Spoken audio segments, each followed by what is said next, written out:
So hello friends, इस video के lecture के अंदर हम बायोकेमिस्ट्री के अंदर सब सेल्यूलर ऑर्गेनेल्स के अंदर एंडोप्लाज्मिक रेटिकुलम के अंदर जो है वो डिस्कस करने वाला है।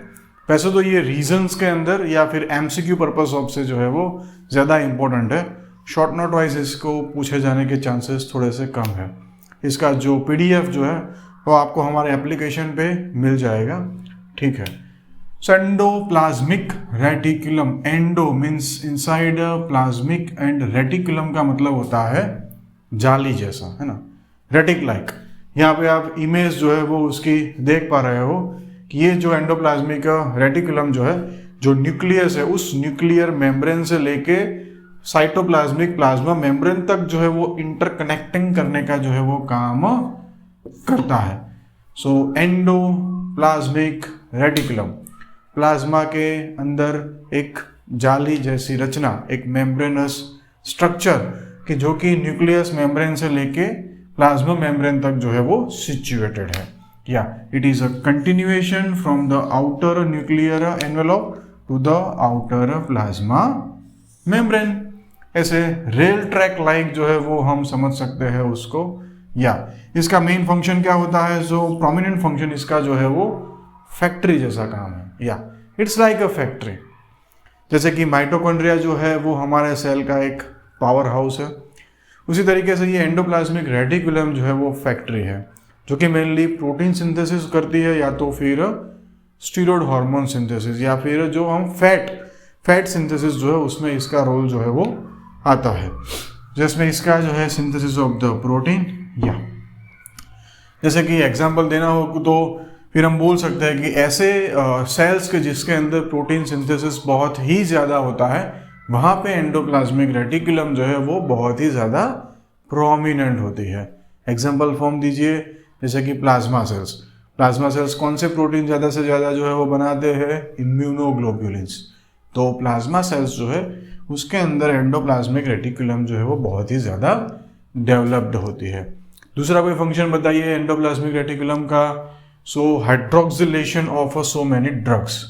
तो इस एंडोप्लाज्मिक रेटिकुलम के अंदर भी साइटोक्रोम P450 है।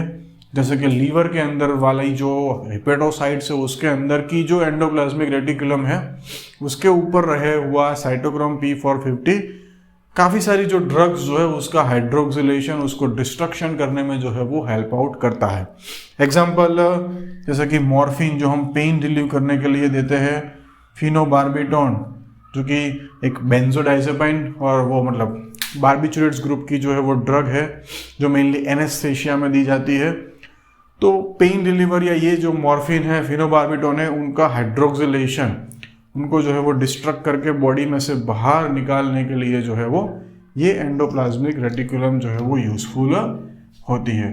अब हम डिस्कस करते हैं कि वैसे एंडोप्लाज्मिक रेटिकुलम जो है उसका जो स्ट्रक्चर है उसके हिसाब से दो पार्ट में हम डिवाइड कर सकते हैं, rough endoplasmic reticulum and the smooth endoplasmic reticulum. Rough endoplasmic reticulum जो है उसके ऊपर मेनली आपको जो है वो राइबोसोम्स जो है वो दिखेंगे। या राइबोसोम्स वहाँ पे अटैच्ड होते हैं, जिसके कारण ये एंडोप्लाज्मिक रेटिकुलम जो है वो रफ होती है। और स्मूथ जो है, जो मेनली लिपिड सिंथेसिस का काम करती है, उसके ऊपर राइबोसोम्स नहीं होते, इसलिए वो जो है वो एकदम स्मूथ होती है। तो इस तरीके से दो पार्ट भी जो है वो आपको याद हो जाएंगे। अभी जब एंडोप्लाज्मिक रेटिकुलम, जब सेल जो है डिस्ट्रक्शन होता है किसी भी तरीके से, नेक्रोसिस हो या उसके अंदर भी, तो एंडोप्लाज्मिक रेटिकुलम का जो मेम्ब्रेन जो है वो भी डिसरप्टेड होता है, बराबर, रिवर्सिबल इरिवर्सिबल सेल इंजरी के अंदर। और टर्मिनोलॉजी भी याद रखनी है, ERGIC, that is the endoplasmic reticulum Golgi intermediate compartment. ये एक ऐसा कंपार्टमेंट है कि बेसिकली एंडोप्लाज्मिक रेटिकुलम जो भी सिंथेसाइज करती है उसके बाद वो गोल्गी एपरेटस को ट्रांसफर करती है। गोल्गी एपरेटस जो है वो उसको शॉर्टिंग करता है, उसको पैकेजिंग करता है और ट्रांसपोर्ट कर देता है। तो इस तरीके से जो एंडोप्लाज्मिक रेटिकुलम फैक्ट्री हुई और सेल की जो पैकेजिंग और ट्रांसपोर्टिंग मैकेनिज्म जो है वो गोल्गी एपरेटस हुआ। तो एंडो एंड गोल्गी बहुत नज़दीकी रिलेशंस रखते हैं, एक दूसरे के साथ बहुत हिल मिल के जो है वो काम करते हैं, बराबर।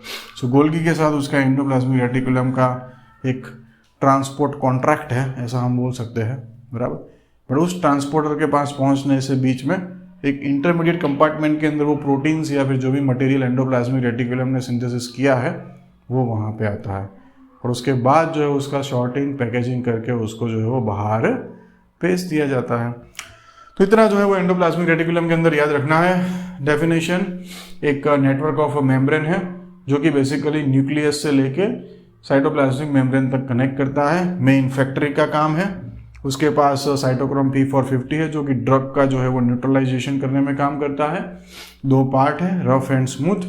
राइबोसोम्स के कारण जो है वो रफ है और लिपिड सिंथेसिस वाली स्मूथ है और अर्गिक। सो ये है इस वीडियो का एंड। Thanks for listening.